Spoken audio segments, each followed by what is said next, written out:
I heard a story on NPR this week that kind of blew my mind.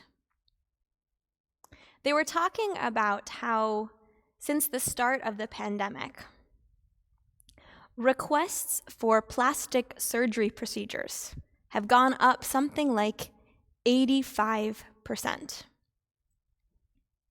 Plastic surgeons shared that they're getting so many more requests, they've had to hire additional people just to field those phone calls. They're working overtime late into the night trying to accommodate everyone. And what's so interesting is they're getting requests for procedures that didn't used to be so popular. People are looking to tighten their jaw lines and adjust their nostrils and tighten their necks. And there's a body work as well and other things that people are interested in. But what's so interesting about it is that when people reach out, they share that 9 out of 10 of them are reaching out because of Zoom. Because now that they're on Zoom all day long, they're looking at their faces and they're noticing the way they look when they talk and when they interact and when they work, and they don't like what they see and they want to change it. And at first I thought, this is ridiculous. It's Zoom. Zoom just makes everybody look bad. It's just, how can this be? But then I started to reflect on an experience that I've had during the pandemic, which has opened my eyes in a new way. I grew up in a family that really valued makeup and getting dressed and getting glammed up to go out. My gram used to get dressed up with perfect makeup, and she called it being just so. And when I was little, I used to sit in the bathroom watching my mom as she put on her makeup, curling her eyelashes so they would arch perfectly before darkening them with mascara. I used to just admire her artistry, the beauty that she could create. And I dreamed, I wanted to join that world. I wanted to participate in that ritual. We weren't allowed to wear makeup until we were 12. So on my 12th birthday, that was the first time I got to indulge, and it was magical. I loved the experience of waking up early, assessing my reflection in the mirror, and deciding how I wanted to change my face. I had the power to cover up my dark under eye circles. I had the power to add brightness to my eyes, to add glitter to my eyeliner, to make my eyelashes seem longer. I could craft exactly the face I wanted to present to the world. And that meant that nobody ever saw me in my raw form. They saw the part of me that I wanted to share with the world. I had control over my image. I never had to be fully vulnerable. And then when the pandemic hit, I got this weird eye infection. And suddenly, I couldn't wear makeup any longer. And it was hard, harder than I wanted to admit. I immediately switched to glasses, trying to cover as much of my eyes as I could, since I couldn't put on my makeup. I worried. I worried about what people would think when they saw what my face really looks like. I worried they might not be able to find my eyes because my under eye circles were getting so dark.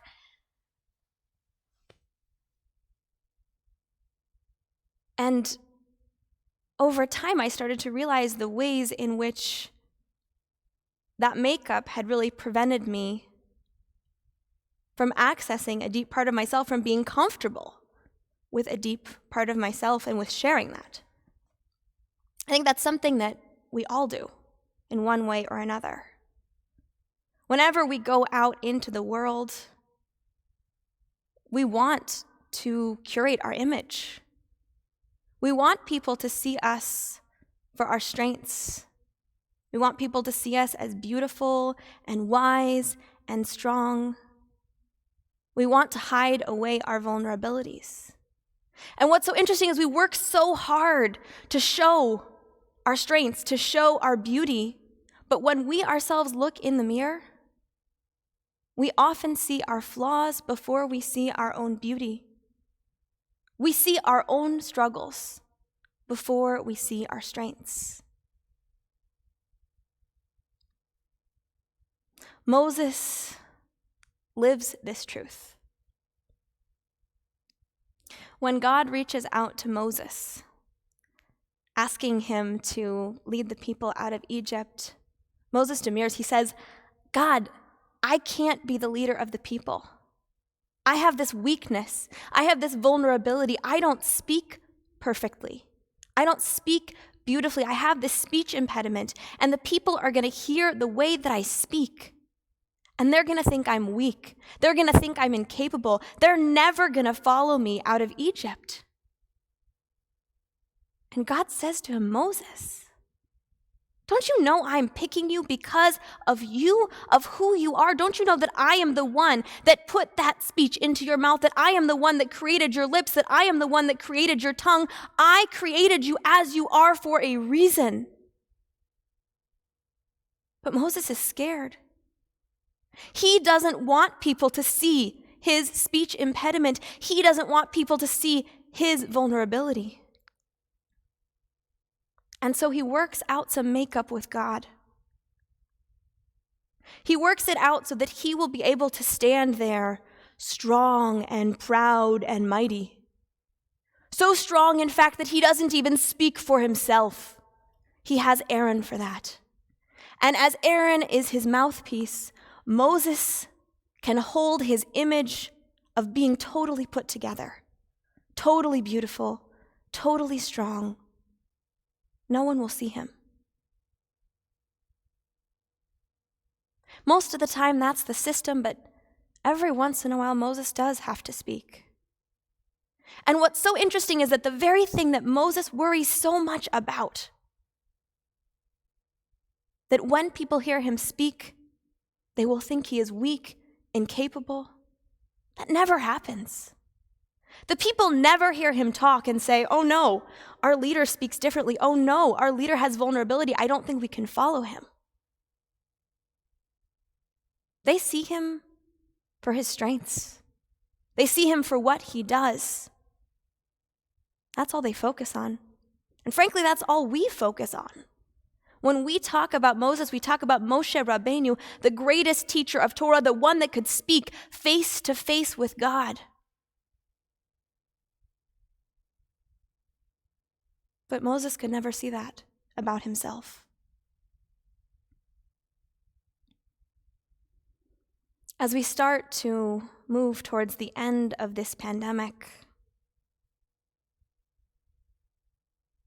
we're all carrying some level of anxiety. What will it be like when we come back together? Will people recognize me? Will they still know me? Are people going to see the way this year has worn on me?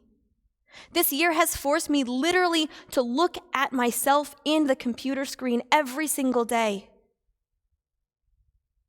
This year has forced me to look every single day at my own vulnerability, to feel my loneliness, to feel my disconnection, to feel my questions and anxieties.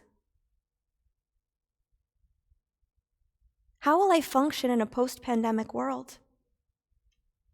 And how will I function when I can't control what people see of me, when I can't turn on and off my camera, when people can just see me? How are we going to make it? And Moses teaches us, don't worry. Do not worry. God has placed each one of us on this planet for a reason.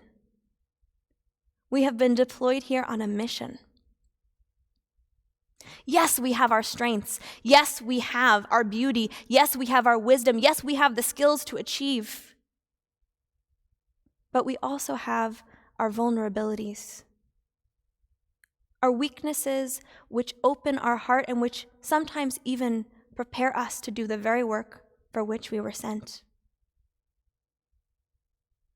Rashi shares that Moses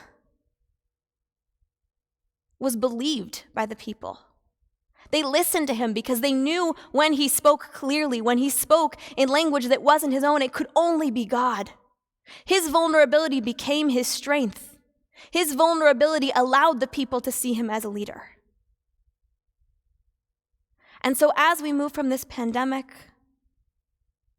our challenge is to embrace not only our strengths, but also our weaknesses, to look ourselves in the mirror and to see all of who we are, and to say to ourselves, yes, you can.